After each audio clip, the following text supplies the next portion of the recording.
Thank you very much. It's a joy to be here. I've been serving the Lord in this way for 40 some years. And as I was telling some of the pastors about an hour ago, there is a movement that has been begun and it is growing. More and more Christians in North America are learning why they believe what they believe. And it is a movement that will not be stopped. Something is happening here that God is orchestrating. And this conference is just an example of that. And it's a privilege to be here. I can't think of another place I'd rather be on my birthday than here, encouraging you and receiving encouragement from you as we all seek to serve Christ more effectively and thoughtfully in this very important area. Not long ago, a prominent Ivy League professor made the following statement. Let me summarize my views loudly and clearly. There are no gods, there are no purposes, there are no goal-directed forces of any kind. There is no life after death. When I die, I'm absolutely certain that I'm going to be dead. That's the end of me. There is no ultimate foundation for ethics, no ultimate meaning in life, and no free will for human beings either. Now, this is an odd statement. I mean, if a person's going to say that nothing matters, one would think that one would not take the time to have to make a statement like that. I mean, if nothing matters, why say it? Apparently, he thought it was an important thing to say that nothing is important. But apart from that, this statement represents a growing segment of the population in Western culture. And it represents an important part of some of the academic elites that are in charge of the universities in Canada and the United States. And this is just the tip of an iceberg as to what has been happening, I think, for some time. A few years ago, I was speaking over the weekend in Seattle, and I was flying back to Southern California. And it was Sunday morning. I was waiting for my flight. I picked up a copy of the Seattle Times, and I turned to the editorial page, and there on the front page was the lead editorial, a very large editorial, syndicated, so it went around to several newspapers that Sunday morning, entitled "A Divided Nation." And the article went on to say that the United States is now in the most divided period of her history since the Civil War. What was interesting to me, and I do, by the way, agree with that statement, what was interesting was the thing the author said is fundamentally dividing us. He did not say that the fundamental division is political, which is interesting. He said the fundamental division is not racial. The fundamental division is not socioeconomic. And the fundamental division isn't gender. The fundamental thing that is dividing people into two camps is a division about worldview. Worldview. And he said there are two different schools of thought. He was really wrong about that. There are three, I think, which we'll talk about shortly. But he said there were two different schools of thought. There were ethical monotheists that believe in a supreme being who created us and is the foundation for objective morality. And evangelical Christians and conservative Catholics form the core of that group. And then there are those that do not either believe in God or don't know much about her, if she's out there, or they're out there, or it's out there, or whatever's there. And so on their view, either God doesn't exist or there's not much that can be known about God, and so it doesn't matter. And they opt for a secular view of the world. The author went on to say that the dominant leaders in Western culture are on the secular side, the universities, the media, and the entertainment industry. And it is primarily conservative evangelical churches that lead the ethical monotheistic side. So we live in a day when the power differential falls in the hands of those who don't believe in God or Jesus Christ. And something needs to happen about that. And just going about church in the standard way is not going to be adequate to that task. Now, today, it is not simply the case that you are considered to be ignorant if you are a follower of Jesus. You are also considered a bigot. Indeed, for the first time, to my knowledge, in recorded Western history, the religion of Jesus is no longer simply regarded as superstitious. It is now regarded as being immoral. Thus, not long ago, a novelist made the following statement in a magazine, speaking of followers of Jesus. Here is how their ignorant bigotry works. First, they put the fear of God into you. If you don't believe the literal word of the Bible, you'll burn in hell. Of course, the literal word of the Bible is tremendously contradictory, and so you have to abdicate all critical thinking and accept a simple system of belief that it's dangerous to question. So we'll cancel the Q&A time a little bit later. A corollary to this, thank you, ma'am. A corollary to this point is that it is my birthday after all. So thank you very much. A corollary to this point is that they make sure that you understand that Satan resides in the toils and snares of complex thought, so it's best not to try to think at all. Popular image is that the religion of Jesus is for thoughtless people, people who don't value thinking. Not long ago, Robert Reich, who was former Secretary of Labor in the United States, made the following statement. Listen carefully to his words. The great conflict of the 21st century will not be between the West and terrorism. That's news in and of itself. Terrorism is a tactic, not a belief. The true battle of the 21st century will be between modern civilization and anti-modernists, between those who believe in the primacy of the individual and those who believe that human beings owe their allegiance to a higher power, between those who give priority to this life and those who believe that human life is a mere preparation for existence beyond the grave, between those who believe in science, reason, and logic, and those who believe that truth is revealed through scripture and religious dogma. Terrorism will destroy and disrupt lives, but terrorism is not the greatest danger we face. Conservative religious believers is the greatest danger we face.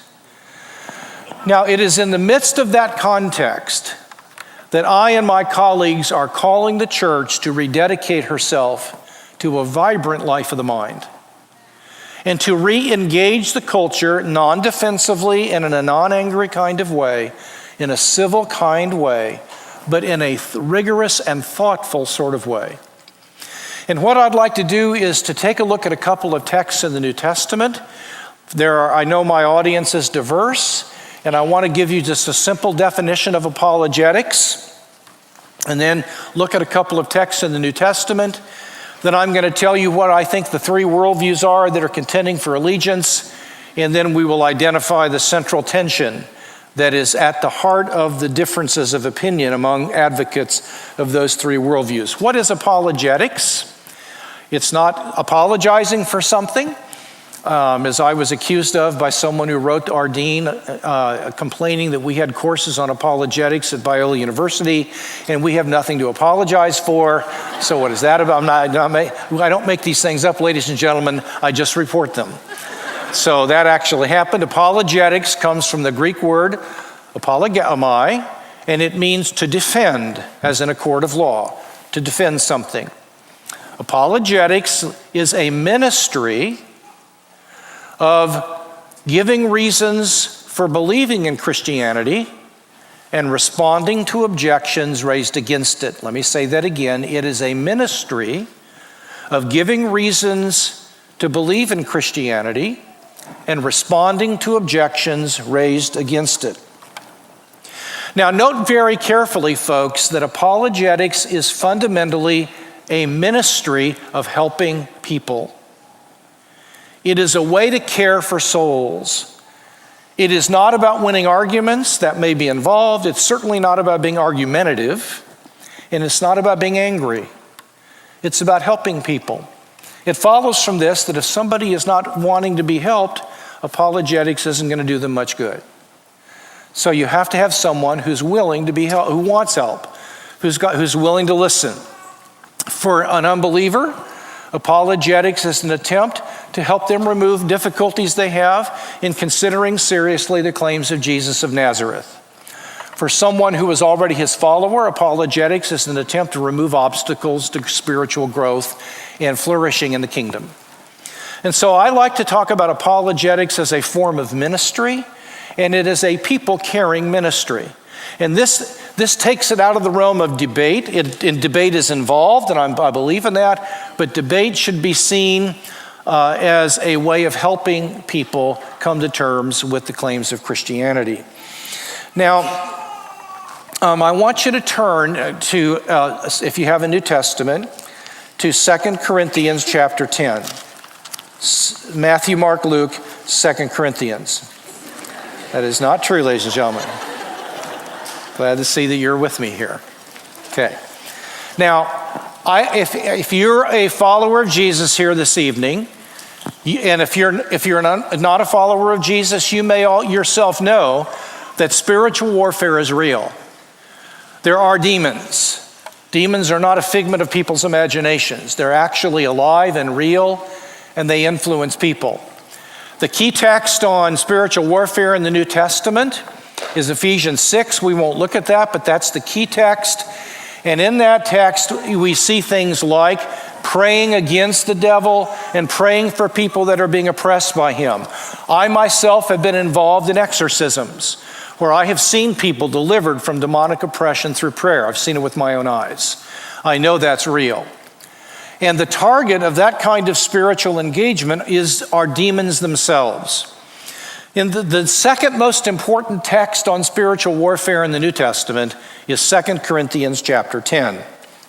And beginning in verse 3, it says the following: though we walk in the flesh, that means as human beings, we do not war according to the flesh. So the Apologetics Canada Conference is not going to be selling guns and grenades, and we're going to take over the local McDonald's. It's not going to work like that. Because in verse 4, the weapons of our warfare aren't like that. That's not how we fight warfare. Instead, our weapons are divinely powerful for the destruction of what? Fortresses. So in this kind of warfare, we don't target the demonic, we target fortresses. That raises the question, what is a fortress? And the simple answer is, a fortress is an idea or a theory of some kind. It's an idea or a theory of some kind that undermines the knowledge of God. Look in verse 5. We are destroying speculations and every lofty thought raised up against the knowledge of God. Note not the power of God, but the knowledge of God. And so, for example, the claim that you can only know things if you can see them is a fortress. And that is an idea that needs to be destroyed, according to this particular text. There are a number of ideas that are circulating in Western culture that need to be targeted. Now, how do you destroy an idea? You don't yell at it, you don't censor it. The way that you destroy an idea is by reasoning against it, by arguing against it. That's how you destroy an idea. You provide an argument against the idea. So what I want to suggest to you is that the task of apologetics is a local church function because it is a part of spiritual warfare. People, think of it this way. How do people control other people? What's a good way to control people? Well, the answer is, one way is if I can control how you think and feel, I can control you. If someone can control the way other people think and how they feel, they can be controlled. Now, the point would be then that the demons and the devil are involved in attempting to control culture. They want to control culture, and one of the targets of spiritual warfare then will be the center of ideas that are being generated in any culture. Now, if I'm right about that, and it seems like I've accurately understood the text here, it would seem then that one of the things that we do in church and one of the things that we Christians need to do is to be conversant with the ideas that are in our culture. and learn how to reason against them in appropriate kinds of ways. Why? Because, folks, this is at the core of spiritual warfare. It is at the very heart of it. We are largely at the mercy of our ideas. People largely live at the mercy of their ideas. And that means that ideas shape behavior and various sorts of things, and it's up to us as Christians to be involved in that contest of ideas and to be winsome and intelligent participants in that dialogue. Now, that doesn't mean that we all have to be scholars. Some are called to that, others aren't. But I will tell you this, every person in this room can get a little bit better at your game in this area. We can all improve a little bit. We could all start doing a little more reading. We can listen to some CDs. We can do a little more studying and learn why we believe what we believe. Why? Because that is a part of being excellent in spiritual warfare. Because in spiritual warfare, we target strongholds and not just the demonic itself. That's the first, then, basis for apologetics in the New Testament, that it is a central part of spiritual warfare. Now, there's another biblical basis for apologetics, and I'd like you, if you would please, to turn back to Matthew chapter 22. Matthew chapter 22.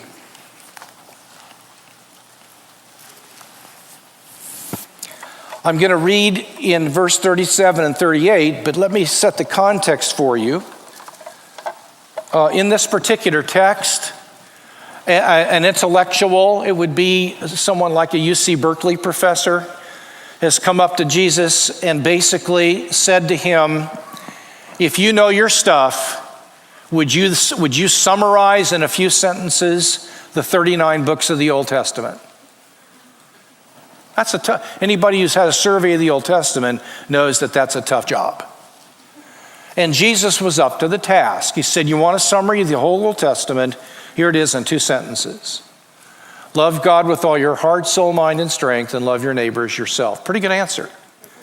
What I want to suggest is that the very first statement Jesus makes is that we are to love God with all our heart, soul, mind, and strength. Now, it's not just those 4. He was picking different facets of the human personality to emphasize that we are to love him with everything we have.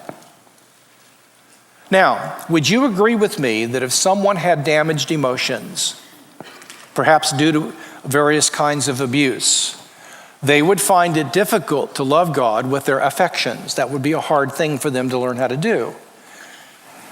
Would you agree with me that if someone had an addicted will, so that they had a very highly addicted personality, so that their will was shriveled, they would have a tough time loving God in obedience? That would be harder for them than someone who was not addictive. I think both of those are pretty commonsensical. By the same token, however, if someone didn't know how to think very well, they wouldn't be able to love God with their minds as much as they could.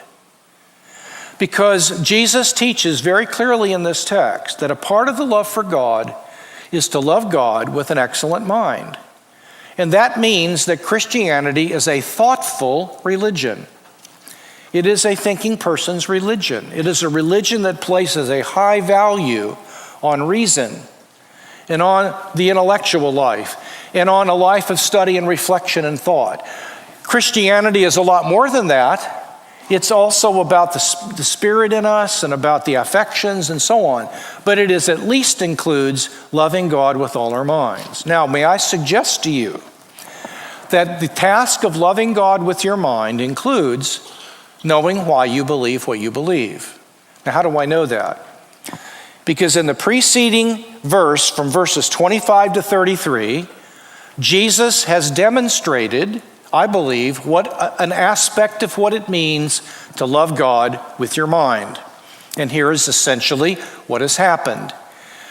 You have 2 top university professors, we'll say the Stanford and Berkeley professors, have called a meeting, a colloquium meeting, and they're having it at Stanford, and all their grad students are with them.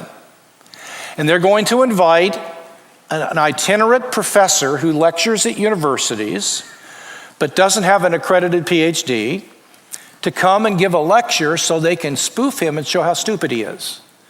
And in so doing, they will inoculate their students from following after him. And so what we have are the two intellectual groups of Jesus' day. And by the way, Jerusalem was one of the leading intellectual centers of the ancient Near Eastern world. And we have the Pharisees and the Sadducees who are trying to trap Jesus. And the Sadducees do not believe in life after death, and the Pharisees do. And so the Sadducees come up to Jesus, and they raise what is called a reductio ad absurdum argument against Jesus. In logic, a reductio ad absurdum argument is where you grant your opponent's position for the sake of argument, even though you think it's false, and then you show that if we grant your premise, it leads to a contradiction, therefore you should give up your premise. So you grant the person's viewpoint, you show that it leads to a contradiction, and you conclude, therefore, your viewpoint is false. And they come up to Jesus and say, you believe in life after death, do you? Well, then what do you do with this? Here's a woman married to a man, and he dies, and she marries his brother, and he dies, and she keeps marrying until she's married all 7 of them. As I said this afternoon, what she was feeding those men, no one really knows. But it was certainly not entirely a healthy kind of a diet that they were on. I will suggest that to you. But in any case, she goes to heaven, and now they're all there. And they say to Jesus, you believe in life after death? To whom is she married? And you got 2 options. One, you can say she's married to the first man or one of the men, in which case Moses sanctions adultery with the other 6. You believe in adultery, Jesus? Well, then you might want to go that option. The other option is bigamy. She's married to all 7, polygamy rather. So which do you like, polygamy or adultery? If you don't like either one of those, then you've got to give up belief in life after death. So they've tried to reduce his view of life after death to a contradiction, to a conclusion where you go A or B, neither one's a good option, so you've got to give up what led me there. Now, I want you to know what Jesus did. He was prepared in this kind of academic setting to engage them intelligently. Jesus Christ was a smart man. He knew what he was talking about, and he was comfortable not only with blue-collar people and fishermen and farmers, he was also comfortable interacting with intellectually gifted and trained people of his day. And I pray that the day will come when the church will feel more and more comfortable in engaging the university and talk radio and things of that sort. So what does Jesus do? Well, Jesus basically says, fellas, you've put me on the horns of a dilemma. You've said I've either got to go with adultery or polygamy. Unfortunately, both of these options make an assumption, namely there's marriage in heaven. There's no marriage in heaven, so you don't have an argument. And with one statement, he pulls the central plank of their argument, and it was, out from underneath them, and they don't have an argument any longer. Then he plays with them. If you know the context, he does. And he says, have you not read? And then he cites one of their key verses. And he's going to use one of the Sadducean party's key verses to show that their key verse teaches his view of the afterlife, not theirs. And this would be a verse they would teach on regularly. So when he says, haven't you read, he's toying with them. Surely they knew this by heart. And he says, have you not read? The scripture says, I am the God of Abraham, Isaac, and Jacob. God is not the God of the dead, but of the living. Now, here's what he meant. If their view is correct, and Abraham, Isaac, and Jacob lived and died, and they didn't, there's no afterlife, the text should have said, I was the God of Abraham, Isaac, and Jacob. Just like I would say to you, I was a student at the University of Southern California. Because that's not going on now. It was in the past. That's not what it says. It doesn't say I was the God of Abraham, Isaac, and Jacob. It says I am the God. I continue to be the God of Abraham, Isaac, and Jacob. And the only way he can continue to be their God is if they continue to exist. Now, what we have, and this is what we need to do with our grandchildren, I have 4 of them, and our children, We need to showcase Jesus of Nazareth as an intellectually sophisticated, intelligent person, as well as a person who is comfortable with ordinary folk. He could go at both ends of the scale. And we need to set the record straight on this. And he wants his followers to be like him in that way. So why do I believe in apologetics? Is biblically, well, there are a number of texts that command this. Be ready to give an answer to anyone who asks you. You've heard that, 1 Peter 3:15. If you look in the book of Acts, Paul and the apostles defend the faith. They dialogizomai with their opponents by giving arguments and reasons. But the two reasons I've given you this evening for engaging in apologetics is, number one, it is absolutely central to spiritual warfare. Our Christian schools should be war colleges, training people to engage the world of ideas. And the second reason is that I want to be like Jesus. And when Jesus said, love your God with your mind, he wasn't kidding, he meant it. And as a part of loving God with your mind, it's learning how to respond to questions that people raise. And we all are in process on this. I'm still learning and growing, and I hope you are too. That's the bottom line. So apologetics is intensely biblical, and it is at the center of the Christian religion. It is not the only thing at the center of the Christian religion, but it is crucial to a life well lived in the kingdom of God, the art of apologetics. Now, in the time we have left, I want to talk about these worldviews, and I want to say something about the tension that I think is present in them. As I see it, there are three worldviews that are competing for the hearts and minds of people in North America. And this would also be true in Europe. The first worldview, I'm happy to say, is supernatural Christianity.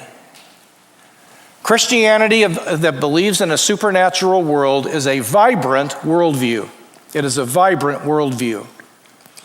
And this worldview has been gaining ground in the university for the last 20 years. And I want to tell you, things have never been better in my lifetime than they are today in the academic community regarding Christianity. We still have work to do, but take heart. Let your heart be encouraged. Something is happening that is incredible, and that we've got more work to do, but I'm encouraged by what I'm seeing. Let that strengthen you, and let your heart and mind be encouraged by that fact. So Christianity is a major, vibrant worldview. By the way, Christianity celebrates science. It loves science. It's not science that's the problem. It's certain philosophical views about science that are the problem. And I'll come to that now, because the second worldview, which is very clearly the dominant worldview in Western culture, this is the dominant view, is scientific naturalism. Scientific naturalism. This worldview includes an epistemology and an ontology. The epistemology, for our purposes right now, is one's view of knowledge, the nature and limits of knowledge. That's what epistemology is in this context. The epistemology of naturalism is the idea that you can only gain knowledge of the world by testing things with your five senses. So if you can see it, touch it, taste it, smell it, or hear it, or in some way test a claim with one of your five senses, then you could know whether or not it's true. So for example, I could know whether or not there are music stands in this room because I could test that claim with my five senses, and lo and behold, there is one. I could test whether there was a unicorn in the room.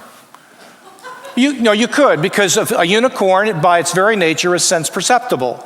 So if there were unicorns, you ought to be able to see them. Since we can search the room and not see any, it's highly unlikely that there are unicorns in the room.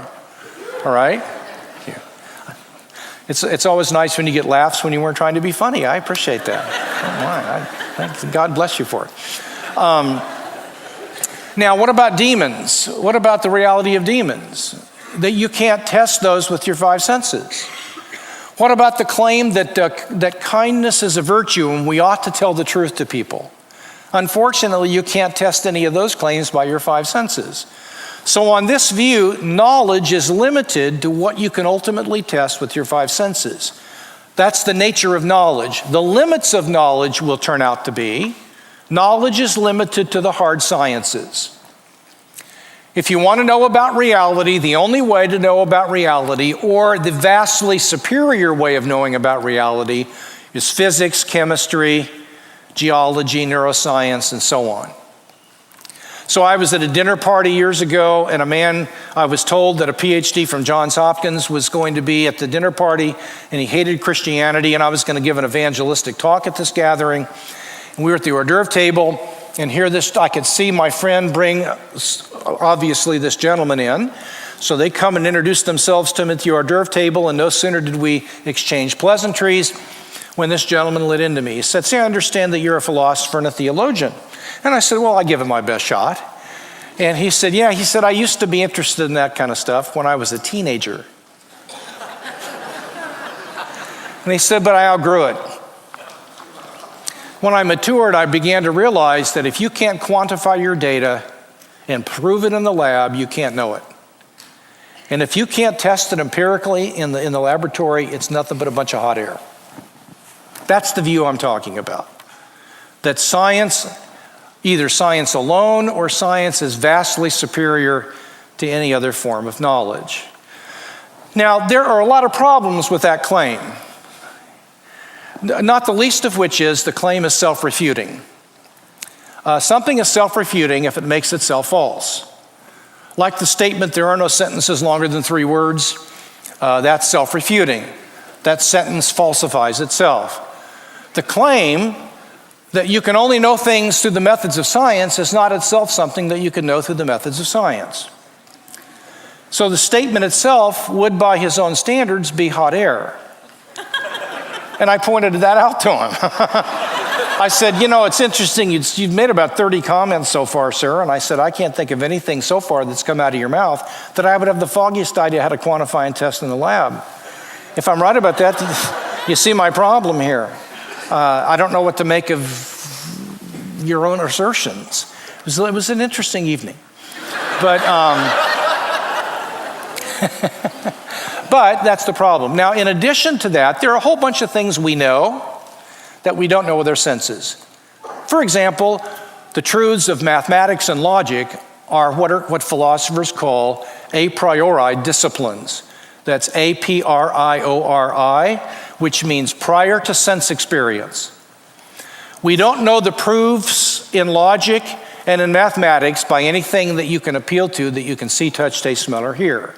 Logical truths and mathematical truths are known in epistemically prior to the use of the 5 senses. As a matter of fact, we don't know the truths of arithmetic and logic through science. Indeed, science presupposes mathematics. Science can't prove mathematics. You with me? Okay. Here's another example of things that we know that you can't see, touch, taste, smell, or hear, or quantify. Consciousness. Right now, you know what you're thinking through what's called introspection. You can be aware of your own sensations if you're feeling a pain in your knee, or if you're thirsty, or my voice is irritating you, or you're thinking about something else, or whatever, or whether you believe 2 and 2 is 4. Those are states of consciousness. They're just like there are 3 states of water, okay? There are 5 states of consciousness: sensations, thoughts, beliefs, desires, and acts of free will. And those are all different states that your conscious life can be in. Now, you can tell when you're in a state of thinking about something, or whether you believe something, or you desire ice cream, or having a sensation of pain, or whether your arm went up because it just jerked, or you raised it freely. You can tell the difference. But you can't see. Thoughts are disgustingly invisible. And thoughts aren't made out of matter. Philosophers may have heavy thoughts, but they don't need neck braces, okay? Because they're not those sorts of things. Your knowledge of consciousness is something that you can know without using your 5 senses.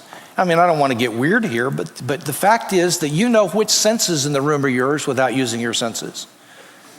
I mean, you can tell which sensory experiences are yours as opposed to your neighbors. Right? I mean, have anybody ever been confused about which visual sensations were yours? No. I mean, you go to a party and somebody says, "Oh, would you give me my visual sensations back?" I mean, you're looking at the punch bowl for me, and I can't see it because you got my sensations, It's not going to happen. Well, I mean, we all know which sensations are ours, but we don't know it by looking around the room and saying, man, there's 700 pairs of sensations in here. There are mine right there. No, we don't do it that way. Now, I leave as homework for the task of how we do know these things. It's a very interesting question. It has something to do with the fact that this body is deeply connected to your soul and nobody else's. That's a part of the answer. All right, now, the point is then that the epistemology of naturalism is in trouble. And naturalism not only has an epistemology, but it has an ontology. Ontology means a view of what's real. And the ontology of naturalism is basically the idea that the physical world is all there is. There's nothing outside the physical world. And within the physical world, everything is matter. Everything is physical. So that's the view of what is real. Now, there are all kinds of problems with this, and I can't go into great detail on it. I'm among those who believe that in things called abstract objects. An abstract object is something that's real, that exists outside space and time, like numbers. I think numbers are real. If numbers are real, then the physical universe isn't all there is, because there are things that exist that are not physical. Another example would be the self and consciousness. Your ego, your own I, and consciousness aren't physical. And we can't go into this now, but you're not your brain. One of the reasons we know that you're not your brain is because your brain can come in percentages, but you can't. You could have 80% of a brain. In Dandy Walker's system, there are people, a syndrome, there are people who have 10% of a brain. Well, they're not 10% of a person. Persons are all or nothing. They can't be divided into percentages. The brain is not an all or nothing thing. It is divisible into percentages. Therefore, you can't be identical to your brain. It's just a simple argument, but it can be supported with more rigorous underpinnings. So the knowledge of the soul and the knowledge of consciousness are not, consciousness and the self are not physical. So there are things that exist that aren't physical. That's the point. Naturalism is a dominant worldview in American culture, and scientists are given far too much authority to speak about things for which they're not trained. It's very, very important to know that. The third worldview is postmodern relativism. Postmodern relativism. Now, there are different degrees of postmodernism, and I grant that. There are certain forms of what I consider to be low-grade postmodernism, where people are into postmodern architecture, things of that sort, with which I have no beef. But the more extreme forms of philosophical postmodernism involve a very deep-seated kind of cultural relativism, and it's basically the idea that all truth and reality are relative to your culture. What's real and true for one culture is not necessarily real and true for another culture, and no one's wrong. Everybody's right relative to their group. And so this basic idea teaches that there is no such thing as reality. There's no reality. There's no such thing, for example, as gender. Gender is a social construction. There is no such thing as masculinity. Masculinity is whatever a culture says it is. Same thing's true of trees and mountains. There are no such things as trees or mountains. Trees or mountains are whatever a culture says they are. And cultures differ. And so this is called the social construction of reality, where reality is a creation of a culture's ideas. Truth, there is no such thing as objective truth. Truth is what your culture will allow you to get away with saying without being challenged. So truth is relative to culture and linguistic practices. All ethical claims are completely relative. Now, again, the problem is that postmodernism turns out, again, to be self-refuting, because postmodernism claims to give a description of reality according to which there is no such thing as objective reality. And the postmodernists offer their views as being true about the fact there's no truth. Now, some postmodernists, like Richard Rorty, are smart enough to know that they can't think their own views are true. And so Rorty, who is a postmodernist who denies an objective view of truth, says, and I don't even take my own postmodernism to be true. Okay, now, in which case the correct question would be, why are my kids paying to go to university to study with somebody who doesn't even think his own views are true? Why should anyone listen to him? If he doesn't even think his own views are true, I'm not saying that he has to know they're true. He doesn't even think truth applies to his own views. Why should we listen to him? So postmodernism suffers with its inability to handle truth, and we'll talk about truth in just a little bit here. Another thing that you might want to point out to someone who holds these views is that no one really believes them, and they know better. Let me give you an illustration of this. Years ago, I ran across a fellow in Southern California. It was at a store. I was buying something. We got in a conversation, and it turned out that he was a relativist. He didn't believe in any moral absolutes. And I knew that he really did believe in them. So what I did is I found out what he cared about. And I found out he really loved the environment. And so I said to him, look, I don't know what you're going to think of me, but I've got 4 buddies. And once a month, we put $50 each into a kitty at $250. We buy a 100-gallon drum of sulfuric acid.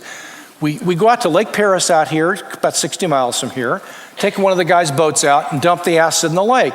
And what we've done is we've taken bets ahead of time as to how many fish we're going to kill. And whoever gets closest to the number of fish that float up to the surface wins the $250 minus the cost of sulfuric acid. I said it's unbelievable. And of course, the blood vessels on his neck were. And I said to him, I said, I'm not an expert in body language, but I really did. I said, the sense I'm getting is that you think that what my friends and I are doing is. And I said, it seems to me then that you're really only a relativist in the areas of your life where it's convenient to your lifestyle. In areas you care about, you're a closet absolutist all of a sudden. And absolutism is obvious. It is obviously the case. Don't ever get in the position of having to argue for absolutes. They're self-evident. You make a person argue that there aren't absolutes. Let me give you an absolute. Torturing little babies for the fun of it is wrong. Here, let me give you another one while I'm at it. Kindness is a virtue, not a vice. Those are objectively true moral assertions, and everybody knows it.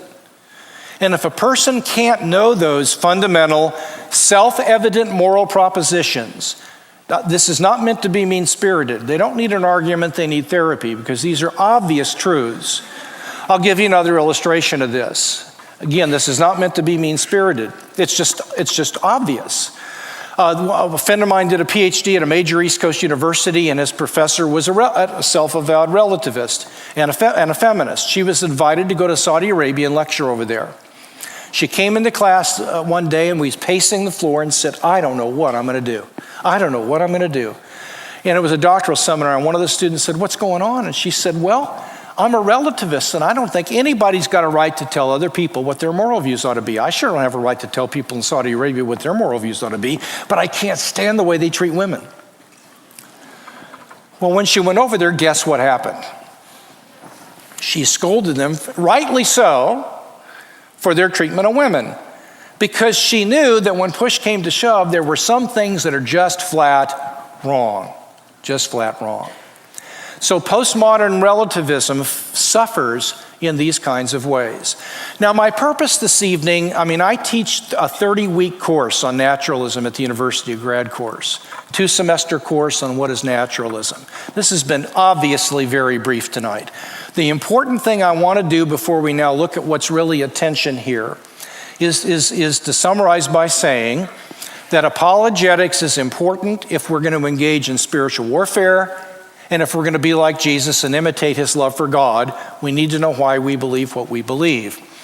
Part of apologetics is understanding the 3-way worldview struggle that's going on in our culture. That struggle is among Christian theism, scientific naturalism that has an epistemology and an ontology, and postmodern relativism. Now, These other two worldviews do not agree about a lot of things, but there's one thing they have in common. And that is they both do not believe that there's any such thing as knowledge outside science. Now let me say that again. Both the postmodernist and the naturalist agree that there is no knowledge of reality outside the hard sciences. Now listen, this is what that means. What is at issue today is not simply whether or not Christianity is true. More central is whether or not Christianity can be known to be true. Are the creeds of the church and the central teachings of the scriptures things that can actually be known to be true? Or are they truths that you have to accept by an act of blind faith? That's what's at stake. And so the Christian religion has always taken herself to present knowledge to people and not just truth. So this is very, very important. And I maintain that Christianity provides knowledge for people and not just truth that has to be accepted by an act of blind faith. Now, when I say Christianity provides us with knowledge, what do I mean by that? There are three kinds of knowledge. And I believe Christianity provides all three of these kinds of knowledge. The first is called by philosophers knowledge by acquaintance. Knowledge by acquaintance. You can have this kind of knowledge by just directly being aware of something. So knowledge by acquaintance involves direct awareness of something. Seeing a clock or seeing the yellow on this piece of paper, okay? That is knowledge by acquaintance. Hearing the sound of my voice is knowledge by acquaintance. You can have knowledge by acquaintance before you learn to think. For example, little children, before they learn to conceptualize redness, can see a red apple. They have acquaintance with it. And so knowledge by acquaintance is actually prior to thought. Indeed, a frog's soul can have sensations in it, but it doesn't have thoughts. So if you could look inside of a frog's soul, you would say, as God does, he can see knowledge by acquaintance with a fly, but the frog probably doesn't have a thought, that's a fly. He probably has a sense experience of a fly and reacts instinctively to it. So knowledge by acquaintance is knowledge by direct awareness. Now you can have direct awarenesses of things outside the five senses.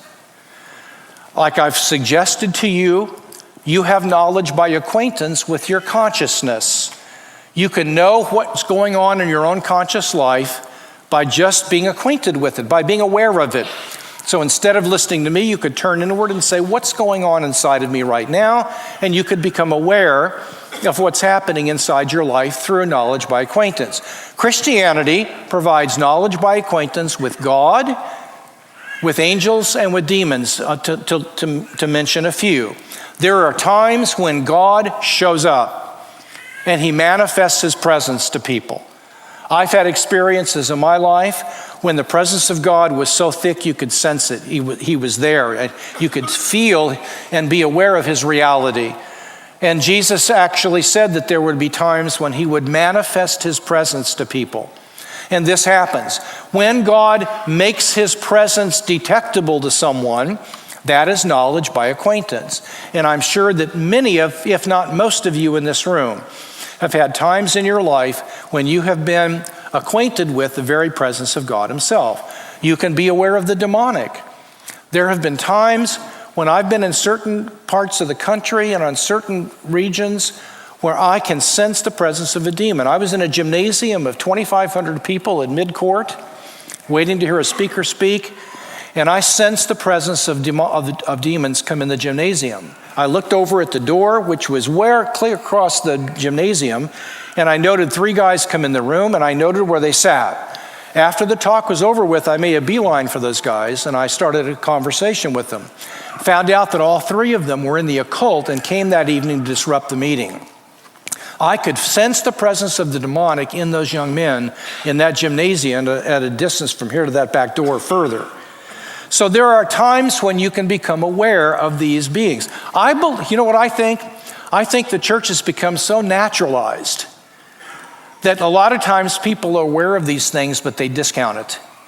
They just discount it. Because we don't want to talk about these things. Man, don't get me off on this. I could tell you story after story about this kind of thing. So, Christianity provides knowledge by acquaintance with God and with the unseen world. There are times when you can be aware of the unseen world, where you can be aware of it. The second kind of knowledge is very important, and it's called propositional knowledge. Now, let me give you a simple definition of propositional knowledge, and then I'll unpack it a little bit. You guys doing okay? Okay. It's like taking a drink out of a fire hydrant, I know. But let's just keep on plowing. We got about 10 minutes or so left, 10 or 15 minutes left. Let's just keep going. Propositional knowledge is defined as follows. It is a true belief based on adequate reasons. It is a true belief based on adequate reasons. Okay? Now let's unpack that. What is truth? What is truth? Let me give you a simple definition of truth. Truth is a matching between thought and reality. Truth is a matching or a correspondence between a thought or a belief and reality. Okay? Now, could there be one object in this room, and could it be red if everything else was taken out? Could redness be in this room with only one object in here? Could that happen? Yeah, if we had an apple in the room, that'd work. Could you have larger than in the room with only one thing? How many things you need to have for larger than to be here? 2. Same with truth. You can't have truth unless you got 2 things going. On the one hand, you have to have a thought or a belief or an assertion. And on the other hand, you have to have reality. So if I have the thought the grass is green, and if that matches reality, the thought is true. And truth is the matching relation between the two. Just like the larger than relation, stay with me, just like the larger than relation takes place between the music stand and my watch. Where's the larger? Is this the larger than relation? No. Is this? No. It's holding them together, the larger than relation. Truth isn't a thought, and truth isn't reality. Truth is a relation of matching between thought and reality. Okay? Let me illustrate this. Somebody says, well, that's just your definition of truth. No, it's not. It's everybody's, including yours. And I'll illustrate it with a simple little case. I'm at the university one morning and the bookstore calls. Hey, Prof. Moreland, the book you ordered, Richard Swinburne's Evolution of the Soul? Yeah, it came in. You can come and pick it up. Great, thanks. And so I wonder if what they're telling me is true because they've tricked me before. So I walk over to the bookstore and I trudge into the bookstore, and all of a sudden, sitting there on the desk, I see Richard Swinburne's book, The Evolution of the Soul. You follow me? Now, what's the object of that experience? The book. You with me? But I have a second experience that's different than that one. Because I don't just see the book. I also experience the fact that my thought about the book is true. Now, what's the object of that experience? Here's what I do. There's the book, and I say, what was my thought? Oh yeah, that the book is in the bookstore. How do they compare with one another? There's a matching thing between them. Give me a word for that. Truth, okay.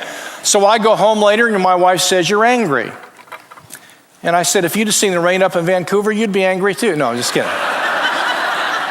Okay, so I said, no, I'm not angry. Oh, yes, you are. So I've got a thought that I'm angry. And I don't go to the bookstore this time, I introspect. Ugh. And I feel this seething anger in my stomach and chest. and I compare my thought with what's in my stomach, and you know what happens? There's that deal again, that matching thing. What was the word I used for that? Truth. Then I get my bank statement and I realize that it doesn't match, and I realize that there's an absence of that matching deal, and I come up with a word for it. Help. False. Okay. What is truth? Truth is a relation of matching between a thought or a belief or assertion and reality. Truth is a relation of matching between a thought or a belief or an assertion on the one hand and reality. Okay. What is a belief? A belief is something you take to be true between 51 and 100% certainty. A belief is something that you take to be true somewhere between 51 and 100% certainty. Okay? If you're 55-45 on something, you believe it, but pretty weakly. Now, I do believe the Kansas City Chiefs are going to make the playoffs next year. If you were to ask me how strongly I believe that, I would say extraordinarily weakly. I'm about 52-48 on that. I don't disbelieve it, so I'm not 60-40 on the other side. I'm not 50-50. I believe it, but, sort of in that area, not real strong. By the way, this is huge, because in your Christian life, it's not true to say you either believe something or you don't. That's very unhelpful. What's actually the case is that if you believe something, you can come to believe it more strongly as time goes on. And that opens up hope that we can all work on the strength of our beliefs as we get older in the Lord and strengthen them. So suppose you believe prayer works 60-40.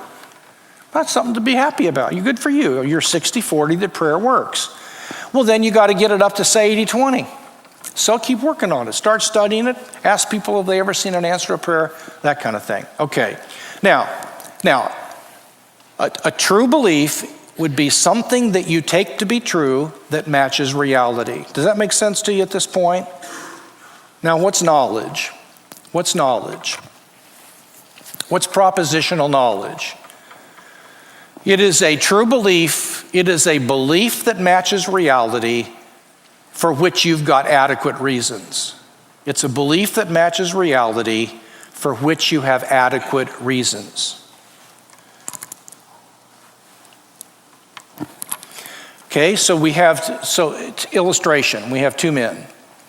One man is lives out in Newport Beach where I live. This is a make-believe story. And he's drunk 24/7. He just drinks and hangs out at the public restroom at Newport Beach. And he's formed the habit that he believes everything that's written on the second stall of the men's room. His motto is, the stall says that I believe it, that settles it. Pretty pious, I'm telling you. So he walks in there one day, and it's on the second stall. George Washington was first president of the United States. He doesn't have a clue if that's true or not. I've never heard of George Washington. But he says, I believe it. Well, okay, now compare him with a historian who believes George Washington was the first president of the United States, and he's got some pretty good reasons based upon 1700s documents and newspaper articles and things like that.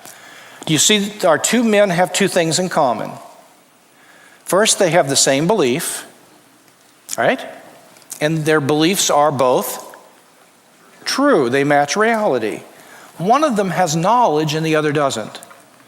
What is it that he has that the other one doesn't have? Adequate reasons for his belief. He knows why he believes. Can you have truth without knowing why you believe? Yes. Can you have knowledge? No. Because knowing why you believe something gives you an adequate basis for why you believe it in the area of propositional knowledge, okay? Please listen. I did not define propositional knowledge as a true belief based on completely conclusive reasons.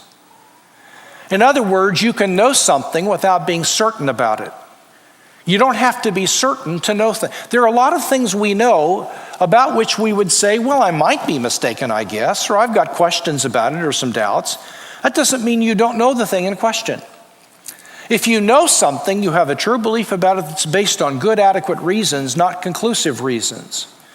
So you don't have to be completely 100% certain you're right to know something. That's very important. You can know God is real and still have questions about that. That doesn't mean you don't know He's there. It just means you might not have complete 100% certainty, which is hard to find in any area. What we're after is not certainty. What we're after is confidence. We want confidence in God, not necessarily certainty. Okay? So propositional knowledge is a true belief based on adequate reasons. What's the third kind of knowledge? Oh, I don't remember. I forgot. No, I was kidding. The third kind of knowledge is know-how or skill. It's know-how or skill. It's the third kind of knowledge. And that is the ability to do something well. That is the ability to do something well. A person who can work on cars has know-how. They just know how to fix an automobile. The Bible is filled, by the way, another word for this is wisdom. And the Bible is filled with wisdom and know-how and skill. Know-how about how to pray, how to forgive, how to love, what a family is, so on and so forth. The Bible gives us wisdom and know-how. So now stay with me. I maintain against the postmodernist and the naturalist that Christianity is not just true, but it can be known. That the great creeds of the church and the central teachings of the scriptures provide knowledge. What kind of knowledge? Knowledge by acquaintance, propositional knowledge where we can have true beliefs that are based on adequate reasons. They don't have to be completely conclusive with 100% certainty, but they're good, solid, adequate reasons. And then finally, wisdom and know-how. In these three ways, Christianity provides knowledge of reality. In sum, would you join me then in a movement to spread the word about this to our own people?